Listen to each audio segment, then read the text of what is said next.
And the topic will not be of any surprise or any difficulty for our eminent panelists. So, firstly, Janakia, thank you very much indeed for your most stimulating keynote address.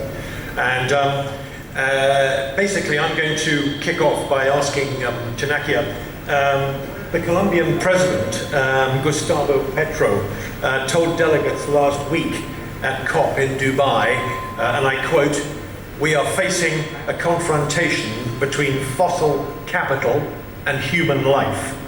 Do you agree with him? And if so, why?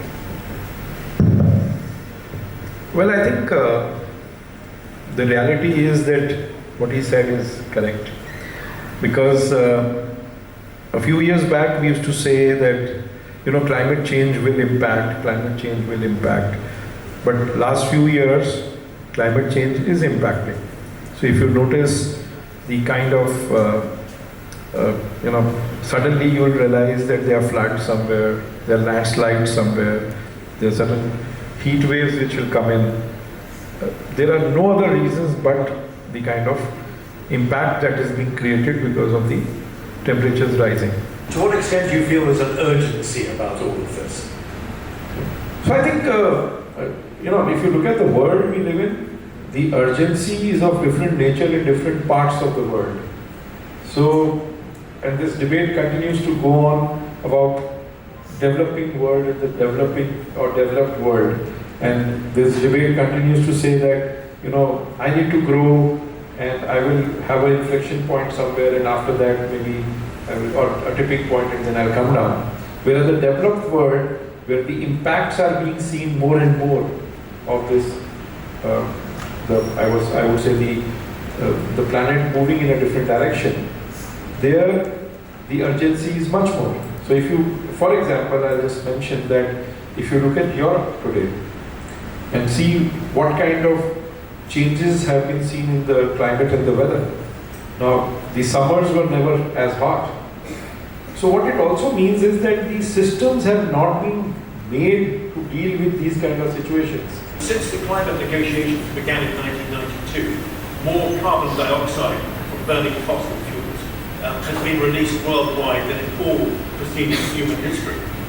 Throughout these COP summits, and you were in Dubai last week, fossil fuel lobbyists have swarmed the corridors and the meeting rooms. Some would argue that it's rather like allowing weapons manufacturers to dominate a peace conference. What's your view on that? That's an interesting way to put me in the spot first thing in the morning. Thank you. But I think of course, I don't think that we can deny that the COP this year was probably more densely populated with fossil fuel lobbyists than most other COPs. But I think what we've also been able to achieve for the first time is just the recognition that fossil fuels have played a great role in the climate crisis. So I think that's probably an achievement. I'm not sure if that achievement has been possible because all of these guys were there in the same room. But we do have evidence to say that the UAE presidency definitely pushed for this recognition of fossil fuels playing a huge role in the climate crisis.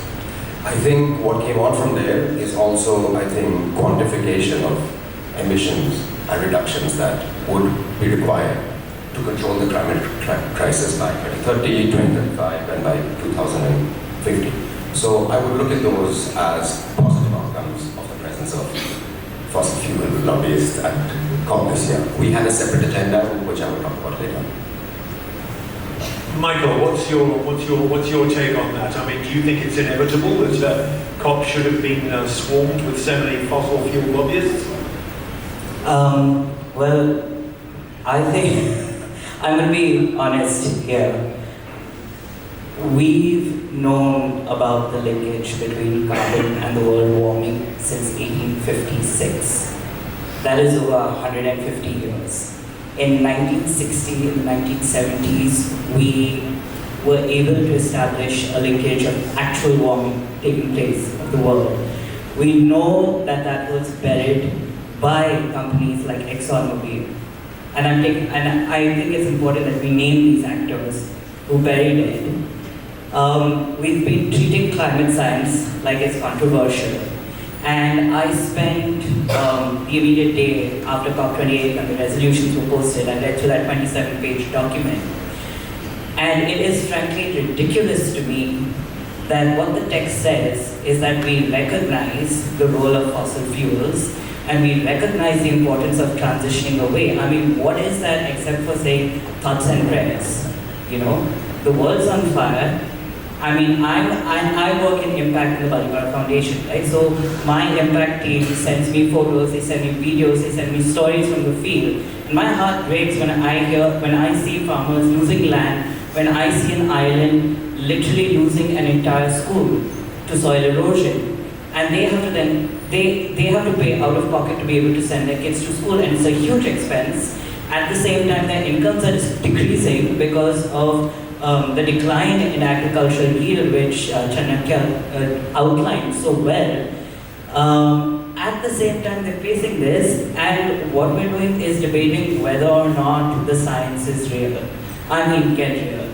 That's where I'm coming from. Yes. So I think this debate on fossil fuel, and what Michael just mentioned with regard to what happened in COP28, but I think there are certain realities one needs to look at. And you know, if first of all, I'm happy that it was debated at length, because a few years back, this was not even on the agenda. And not having it on the agenda itself is a problem. So now at least you've got people to talk about it and deliberate in terms of reaching somewhere by 2050 or whatever to rule it out fully. One of the countries which has actually been asking for differential treatment is India, because we are dependent heavily on fossil fuels. Most of our electricity comes from thermal power, which is coal. And though I must also applaud that the Government of India's stand in terms of renewables, in terms of gigawatt of connected load from renewables has done a fantastic work. They did a review in 2021. They revised the targets for renewables, bringing in solar and everything else. And even now we started talking about nuclear energy, but it will take time. It can't be done within a short span of time. Why I wanted to step in for fossil fuel is that there are times when on a global platform you may not reach a consensus. Fossil fuel possibly is one of those agendas. But as a country, you can do what you want. Saurabh, coal remains an important part of India's energy needs, and the country depends on coal for something like 75% of its energy. And it's in fact working to add, I think, 17 gigawatts of coal power-based generation capacity to meet a record increase in power demand. And while India and China are opposing any attempts to block construction of coal-fired power stations for their economy, do you foresee a fundamentally serious issue for critically important environments and people such as here in the Eastern Himalayas, and who are in such a vulnerable position?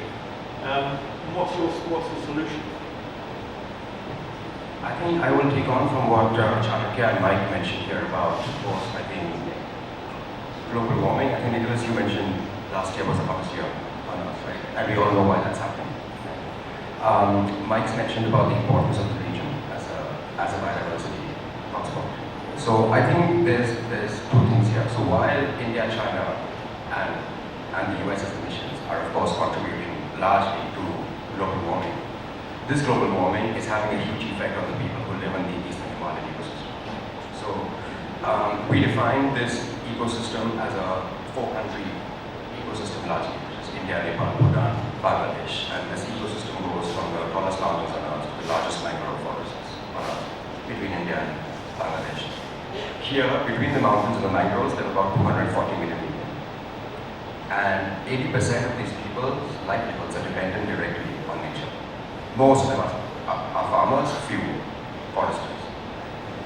And as global temperatures rise, and as deforestation increases in the region, as it has in the last 3 decades, the ability of land and farms and forests to give you the kind of resilience that you need against global warming reduces. So like Mike mentioned, we've worked over the last 7 years with farmers who lost land, with farmers who no longer know what crops to grow. So there are huge implications on countries like India, China, and the US deciding the way they do on coal and on phasing out and transitions. The implications for people who live on the ground and people whose livelihoods depend on nature are huge, which is what we actually took to COP. So what we launched at India's G20 summit in September, together with our partners at Conservation International and partners from the 4 countries, many of whom are in this room, this Atri Delhi, the Bhutan Ecological Society, the Bhutan Trust Fund and Friendship NGO from Bangladesh, we decided collectively to restore and protect 1 million hectares of land in the eastern Himalayas by planting 1 billion trees, as was mentioned in the intro. We don't know, we know for sure that these billion trees will not contribute a huge deal to global carbon sequestration. But we know that the billion trees will create a huge amount of resilience for the 240 million people who live in the region and for the over 1 billion people who depend on the resources from the region, water from the region for their life and livelihoods. So while there are deleterious activities happening in the world, while we are making plans of transitioning, I think that we cannot forget the importance of creating resilience for the short term. And this resilience for the short term will ensure that people can live till we decide to have a net zero world. Thank you. I mean, on a positive note, I mean, the Himalayas, I noticed, were explicitly recognized as a vulnerable ecosystem by the United Nations Secretary General, Antonio Guterres, at COP. To what extent do you sort of see the potential trickle down from that statement? I think that's up to us to try now. So what we did at COP, I think for the first time, is we spoke as the 4 countries together at high-level events of the 4 countries who are part of this single connected ecosystem and countries whose economies depend on this ecosystem. We said for the first time that these 4 countries have come together with these 6 leading organizations to embark on this joint mission. So I think that we need hundreds of these missions between these 4 countries and between many more countries for us to be able to make use of the fact that the Himalayas have now been recognized as an important ecosystem. Janakya, now that it's on the agenda with the United Nations having made a statement, or the Secretary General, do you feel positive about that? I think so, yes, because it is on the table now and it has been publicly announced. I think what Saurabh has mentioned makes a lot of sense, but I think it also takes me to a different platform altogether. See, on the global platform, issues on a very general basis look similar. But when you come to your local communities or your local habitats, the solutions will not be the same. They cannot be the same. And one needs to look at customized solutions for your own local habitats. So, what he also mentioned about 1 million trees, etc., I think it will make a lot of material difference to people. It will surely make, and we've seen in our communities where we work, that even a small plot of land, when it is taken for these water harvesting projects, or they're taken for single crop to a double crop kind of a situation, you bring in the knowledge, you be the knowledge partner, you help them, you hold hand, get them connected to the agencies or the people who have the expertise, and then you leave it with them. It makes a hell of a difference for those communities. And I think we can always stand on the global platform and say that this is a very big issue for India, China, and whoever else. But back home, we must get our act together as smaller communities, because we can bite as much as we can chew. And I think that makes a difference. I have seen in our own way in Tata Steel Foundation, in Jharkhand, Odisha, where they kind of get into the details of operations in terms of agriculture, livelihood and stuff. Small things make a difference to the household to become sustainable. That's what I can say. Michael, is there one thing that you would wish for, mindful of the need for customized solutions? Is there one thing that you would wish for at COP28 that hasn't materialized in your mind? I mean, one thing is a bit hard to say because there's many things that I think have not materialized. But I think the most important thing is that, and this is again from having reviewed that document, is how little of the language says there's a decision being taken, how little of the language says they're calling on people for action. I went to Climate Action Tracker after COP28 to review the pledges that have been made, what is it, right? So they do estimates, and by 2030, at COP26, that was in 2021, the world was on track to warm by 2.4 degrees. After the pledges made at COP28, we're on track to warm by 2.5 degrees. So we have actually regressed in terms of progress, right? And again, I'm looking at it from the people we work with, Assam, and I'll be honest, the declaration itself has wrong science in it. It says the world is warmed by 1.1 degrees, but actually in 2022 it was 1.3, and last year, this year, it was 1.4. Right? So we're very close to the 1.5 degree mark, which is a tipping point, which we don't know how it's going to affect everything that we do. So what I would have liked to see at COP is for people, and I think this was what the head of COP, Sultan Al-Jaber, said, is that we need to start putting aside our petty differences, and we need to work collaboratively. We need to look for a solution as a collective community. And I wish there had been a lot more of that, so that we could actually arrive at a decision. No loopholes like transitional fuels, right? Transitional fuels is basically natural gas. That's still emissions going into the atmosphere. Instead of saying we recognize and we encourage people to triple renewable capacity, we decide, right? If we have that firm language, call on people to commit, I think that's what I would have really liked to see from COP. Because otherwise, I really just have to echo Greta Thunberg in saying net zero, blah, blah, blah.